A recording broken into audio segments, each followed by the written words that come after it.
Welcome to Cricket District. Our podcast is back and we've got a great show lined up. We're chatting to Rachin Ravindra straight after New Zealand's historic Test victory over India. And of course, as always, we're joined by presenter, content creator and commentator Nikhil Chandani, this time live from his hometown of Bridgetown, Barbados. The Cricket District show is back.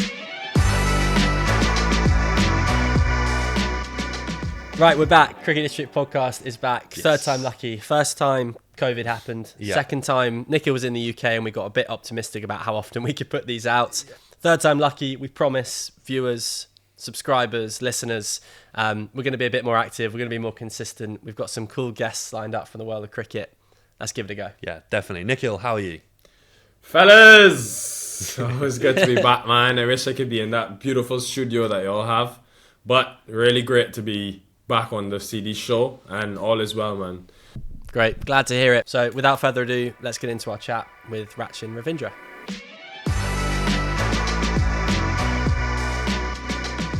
Rachin, welcome to the show. I think the entire cricket world is in awe of the Blackcaps this week. What a remarkable achievement. I think the first whitewash over India in 25 years.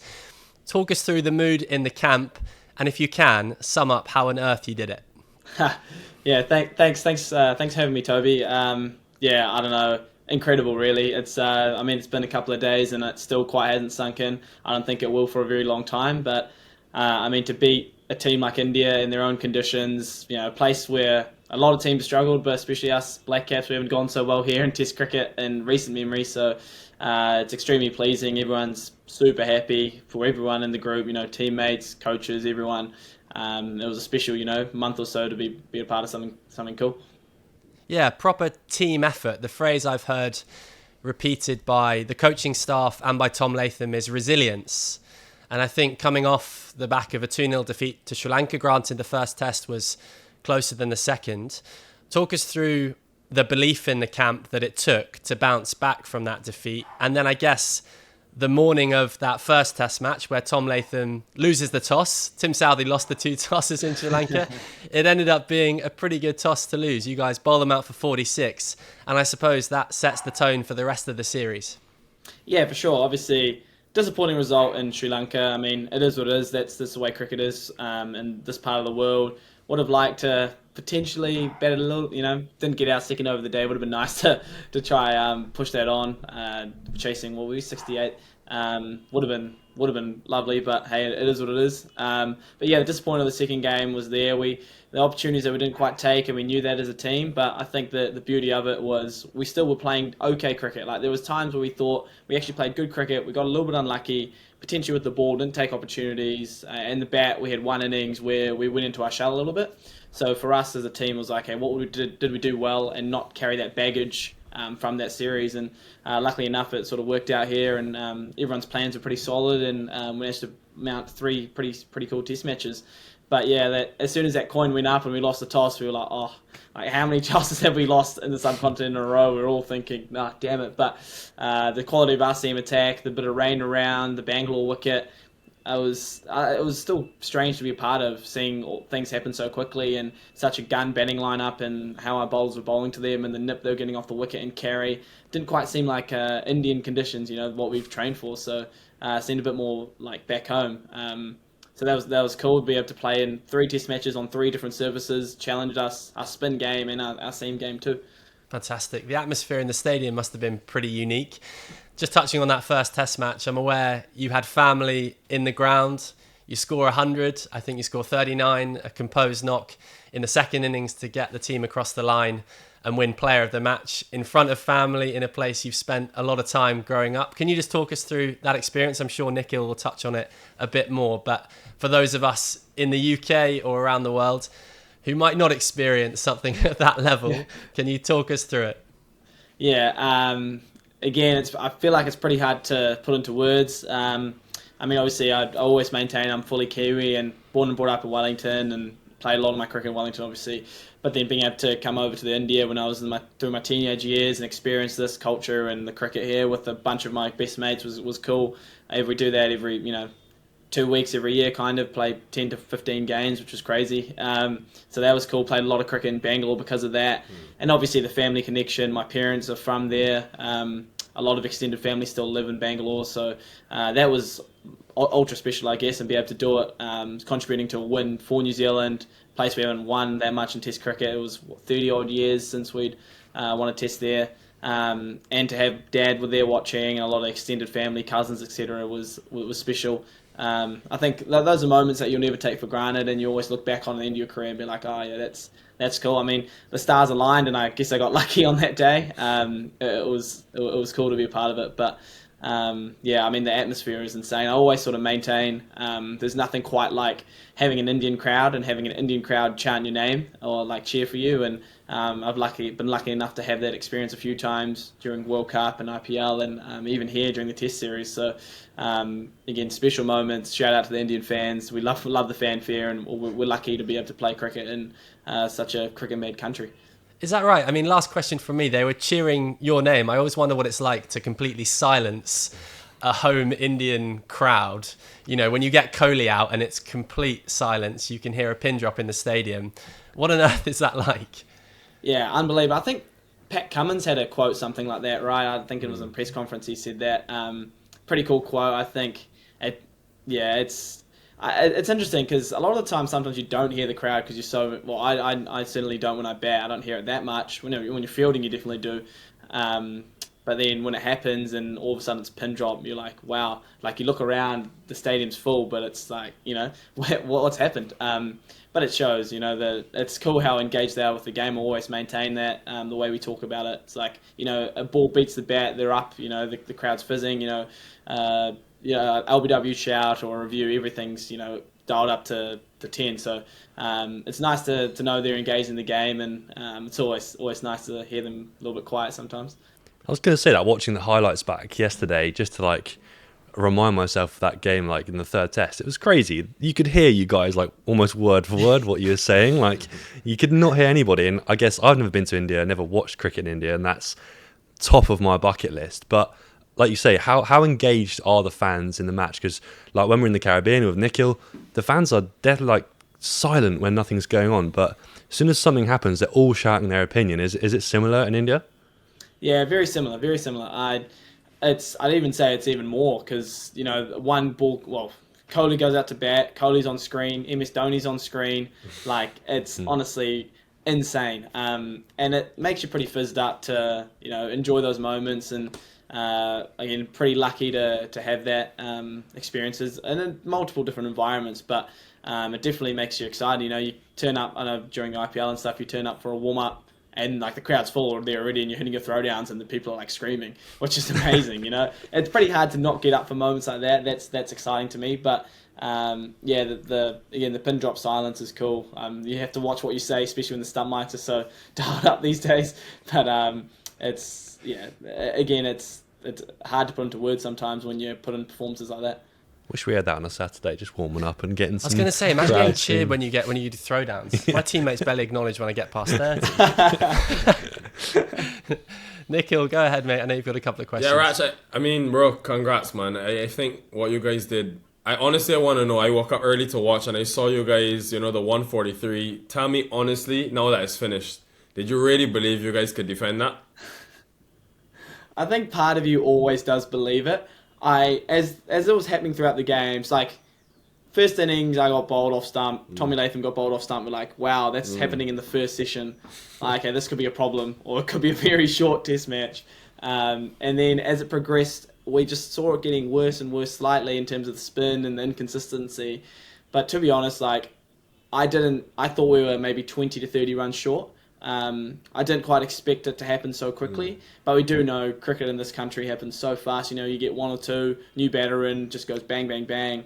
And I was definitely worried when Rishabh Pant was batting. He's such a talent, so he gets it done quickly too. So it was a bit of a problem. Need to get him. And once we got him, it just sort of flowed a little bit easier, calmed my nerves down. But honestly, I mean, you always have the belief, and I think there was a stat. I don't know exactly what the stat was, but there's been a lot of chases like around 150 that is not chasing one career in the fourth innings just because of how extreme the conditions get.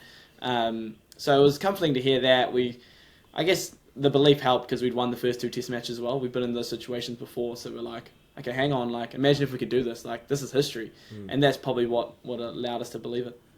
Yeah, and then also, I know you touched on it a bit before, but the Bangalore connection, right? What I want to know is, obviously your dad is from there and you're going there on family vacations and stuff, but I mean, to score a World Cup 100 there and now a Test 100 there, like, is that really making a difference when you're going out to bat? You're like, oh yeah, I've been here many times, so it's fine. Like, I'm curious about that because, I mean, it's one thing to go there, but to score hundreds there is a completely other thing.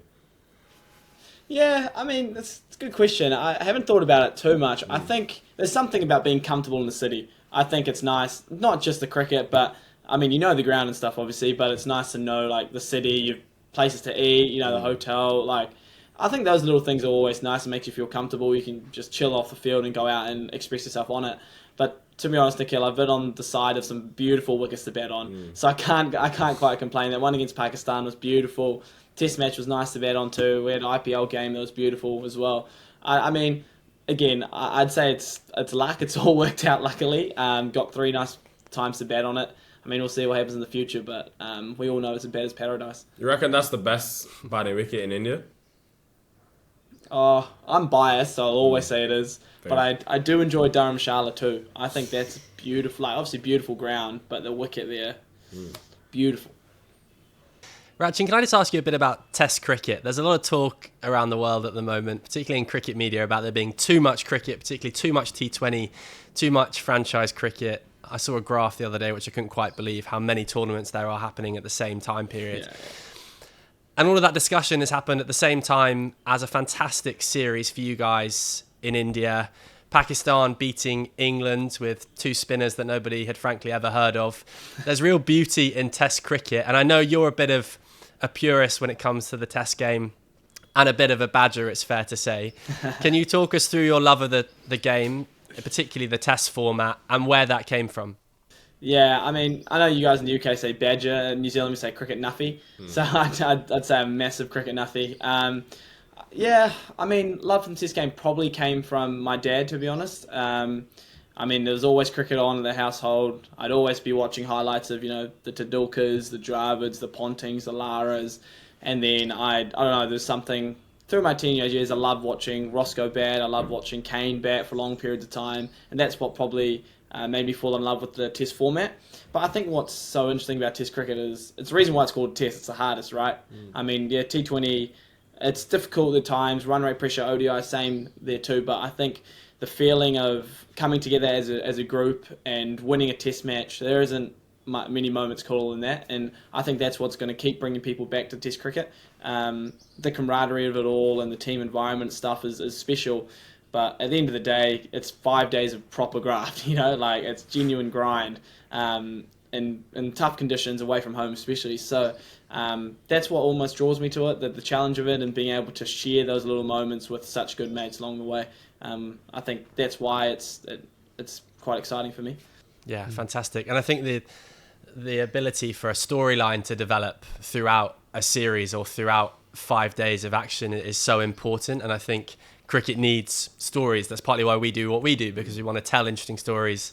We want to talk about the characters that make the game so special. And I think there's no better arena than the Test arena to showcase that. Yeah, I think also what you said, Rachin, about your mates being on the same pitch as them and spending so much time with them. But also, I was thinking about it in terms of a club cricket perspective. You're spending time with mates that you've also had good experiences with the IPL. Like, how do you go about that on the pitch and off the pitch after 5 days of graft and then beating them? Like, how does that work? Yeah, it's interesting because we end up spending a lot of time with each other, and you think we get sick of each other at the end of the day. But funnily enough, every time after a day's play, we'll go and, I don't know, whether it's playing Monopoly Deal in someone's room or ordering a masala chai and there's, 5 or 6 of us in there chilling, or, I don't know, watching cricket highlights on YouTube or watching music videos. Whatever we do, it's just somehow we're always gravitate towards each other, and that's the beauty of this team, especially, and the environment that we have and how we get along with each other. But I think Test cricket's great for that, because a lot of white ball series, franchise cricket, you're just kind of in and you're out, and happens very quickly. Bang, bang, bang. Games go. Okay, next assignment. You go home, go back again. Whereas Test, you're there for at least a 2-3 week, 4 week period. You're always together. So for us, it's quite cool finding ways to enjoy each other's company, and especially us being Kiwis, we're pretty chill, pretty relaxed people. So we always find ways to kick back. And but that's why it makes the cricket on the field even more exciting, because you're spending so much time with each other and you see a good mate do well. And for me, that is so exciting. Genuinely wanting like my teammates to do well, and seeing that success pay, the hard work pay off from the nets to the middle, and seeing guys go about their business is, I don't know, it's so rewarding for me, and I love seeing my mates do well. I feel like Nikhil, it might be the opposite of that, because when we had a net with him in Barbados, all he was doing was every time the ball goes in the air, thinks it's out. So yeah, Nikhil, I reckon you're the opposite of that. No, I don't know, man. You are a better judge than Jack. But I have 2 questions to you, Rach. IPL questions. You said MS earlier. I want to know if he's said anything to you that, has been a real jewel of wisdom. Because every time I see this man, it's like a thing around his head. It's like the god of cricket. So I want to know if he's said anything to you that you feel has made a real impact. And then I'll ask the next one. No, I wouldn't say like massively. I think like his presence is just there, right? Like I think the best thing is observing how he goes about it. There's 1 billion plus people in this world who follow him. It's the fanfare gets me every single time. When he's walking through the airports, the crowds are screaming. Every time he's on the camera, it's screaming. The crowd's all there for him. This chants, Dhoni, Dhoni. Like cheering when guys get out just so he can come in and bat. That's crazy, and that stuff is cool. But I think the cool moments have been, when we're sitting in the change room and talking about cricket and the way he thinks about the game is really cool to hear. And he's obviously experienced a lot of it. And everyone says he's got a great tactical brain, and I can attest to that. He's obviously knows a lot of cricket. But I think the biggest thing I've taken from him is how calm he is. And I think we've got a lot of role models in the New Zealand team who are very similar too. The likes of Kane and Timmy and those boys are so calm. They've seen it all. No matter what happens, they're pretty chill. And I think MS does that really well, and it's hard to do that in India too, knowing there's so much other distractions, so many fans, so many pundits out there who are calling for people's heads all the time. It's all like that in this country, and it's dialed up when IPL's on too. So I think his ability to his calmness and to compartmentalise those things probably have brought him the success he has in IPL and international cricket. And then there's a certain IPL auction coming up, as I'm sure you know. How are you feeling? Honestly, I'm not too fussed. I mean, that question always pops up every now and again, but it'd be nice to be involved again to some capacity. Never know what team you're going to go to, but I really enjoyed my time last year at CSK. Look, I'll take anything. It'd be nice to have another season, and I think more than the cricket on the field, it's off the field as well, and mixing with different guys around the world is exciting to me. So I mean, we'll see what happens. I'll probably, the timing's never great for it, so I'll probably be asleep while the auction's going on. But I'll keep an eye on it, especially for a lot of the Kiwis in the auction. I was going to actually say about that in terms of when an auction's going on, especially a super auction. Like, do you stay up all night watching it, or do you know anyone who might be staying up all night waiting for their name to be pulled out of the hat, or do you kind of wait for a call from the agent? It's a good question. I actually watched the one last year because it was at like 10:30 at night, the mini auction, so it actually worked out well. I think it's quite a weird feeling seeing like your name pop up and all these people like bidding for you with little pedals. You're like, oh, am I like a person? Am I like, what is it? Yeah. I found that quite interesting, but I mean, I don't know. I'm sure there'll be quite a few people interested to see where they're going. I'm not. I value sleep a lot, but I'm also excited. So I don't know. It's definitely a tough balance. Also, it's in the middle of just before our Test matches against England, I think. So, but that's the thing about the IPL is it's a fickle business. No one knows what's going to happen. You could get a couple of bids, could go up, you could not get a bid. Who knows? But at the end of the day, I think the beauty of having so much cricket, it's always what's next, and being where your feet are. And realistically, if you get picked up in the auction on 25th, 26th November, you're not going to be there until mid-March, late March. So there's a lot of water to go under the bridge until then. So I mean, for me, it's just trying to focus on what's important, and it's the next bit of cricket ahead. That's brilliant. It's a great take. The next bit of cricket for you, Test series, I believe, against England. Obviously, England coming off the back of defeat in Pakistan. I suppose similar to you guys in Sri Lanka, perhaps underperformed when they were expected to compete. Let's look ahead to that series before you go. How excited are you for 3 tests against England?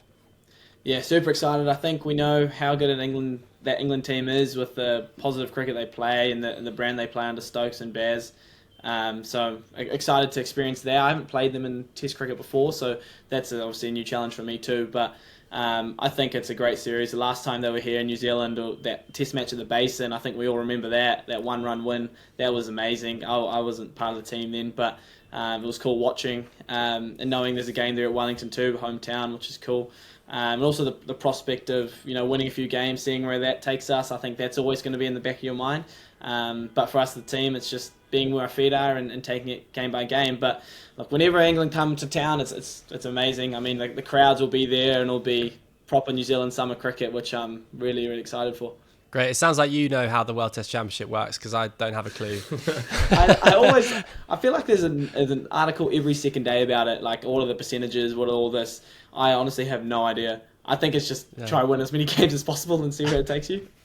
That sounds like a good plan. Nikhil, do you have anything else you'd like to ask? Yeah, bro, this may not make the final edit, but before you played Test cricket, you played a first-class game against West Indies. I don't know if you remember, for New Zealand A.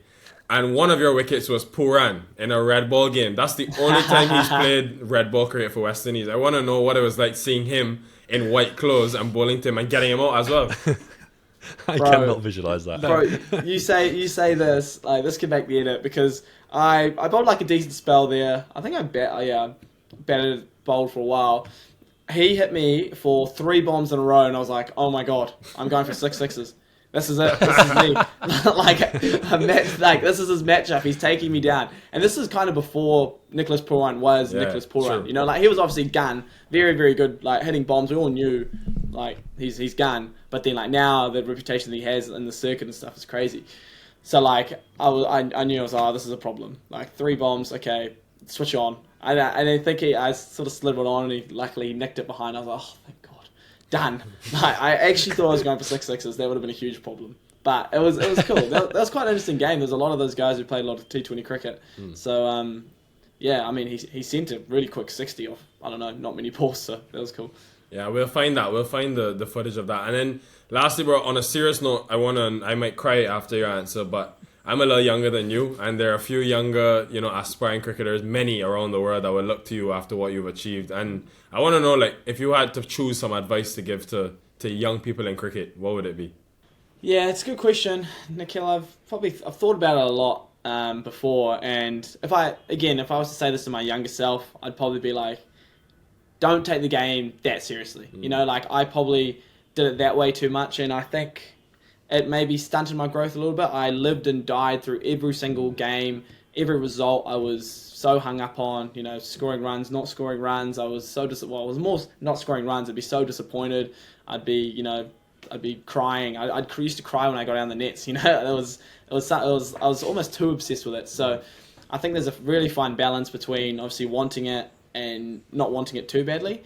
And that's something what I'd say is hey, ultimately, if I look back on my junior cricket days, my teenage cricket days, those are the best times of my life. Playing with my closest mates, guys I've grown up with, playing school tournaments, that was so fun. And I think sometimes I just let that go by too quickly because I was too focused about the next thing. It's what's the next level? What's the pathway? It's hey, no, it's okay. Let me sit here, enjoy this moment, play, have fun with my mates. Obviously, I'm going to always strive to be as good as I can. But ultimately, look, there's no pressure when you're playing, that level, because it's just learning. No matter what happens, fail, win, lose, runs, no runs, there's always something to learn. So that's probably the biggest lesson I'd say to the young ones. Rachin, I feel free. You don't necessarily have to answer this, but where did that pressure come from when you were growing up? I know your dad was heavily involved in cricket. I believe he ran or still runs a team that tours to India every year, and you were on those tours. Was that pressure from him and the wider family to be obsessed with cricket, or did you feel it was more internal? Nah, I definitely not from my parents or dad. Obviously, he had a lot to do with me. Cricket, he still does. I mean, we used to wake up at 5 a.m. used to drag him to the nets, used to throw me balls 2 hours before school. An hour after, 2 hours after school, used to do the same thing. So that was obviously cool moments, and I'm very, very close to him because of that. But it definitely didn't come from him. I think he was a big thing of being look, express yourself. He never used to come watch my games either. He'd be like, hey, I'll watch you during the week. He always used to say, it was actually quite funny, he always just say, 1, I'll watch you enough during the week, and 2, I'll watch you when you got enough. So that kind of hurt a little bit. But it was definitely more for me, because I obviously have high expectations of myself. I did too back then. So you always want to do well, and more often than not, you'll realize the pressure comes from internally. All this perceived stuff about, my parents want me to do it. Yes, they do, but they'll support you no matter what, no matter runs, wickets. They're your parents for a reason. Your coach is there for a reason. Your teammates are your mates for a reason. So a lot of that was internal, and it took me a very long time to realize that, and it definitely loosened me up and made me enjoy the game a lot more than what it was. So yeah, I find that so interesting, because obviously it can go either way with parents who are heavily involved in sport. You see it all the time in club sport, school sport here in the UK. I don't know what it's like in New Zealand, but parents on the touchline can be a nightmare. Yeah, you can see it a lot. And I think for me, it was like the realization at the end of the day. It was like look, they were great, mum and dad great, don't get me wrong, but at the end of the day, I'm not playing for them. I play cricket because I really enjoy it, and that's what it comes down to. I'm not trying to impress them at all, because I'm enjoying my cricket on Saturday. I'm playing with my mates. This is fun. I love hitting a ball with a bat, And once I sort of realised that, it's like, well, yeah, whether it happens or not, I want to be where I want to be, but that's where it stems from. Yeah, I think that's brilliant advice and a great mindset for young cricketers to have. Definitely, we need to get this man an Absolute Badger t-shirt ASAP. Love it. I thought a lot about the game. I don't know if it's unhealthy or not, but You watch a lot, Rach? Do you watch a lot of cricket or just play a lot? not as much anymore. I think I used to watch it heaps more growing up. I still love going on YouTube and watching old school knocks and stuff. That fizzes me up. We did that last night, actually. We watched Mitchell Johnson bowling in the Ashes in 2013. That was I don't know why we did that. I'm sorry to bring it up, guys, but that was a tough one. I stayed up watching that series. I still get nightmares to this day, and I wasn't even facing him. Brilliant. Rachin, thank you so much for your time. Thanks for joining us today on Cricket District Podcast. An amazing achievement for you and the Blackcaps squad in India. Congratulations and best of luck for your upcoming series against England. No worries, guys. Thank you so much. It was a pleasure to be here. Cheers, boys.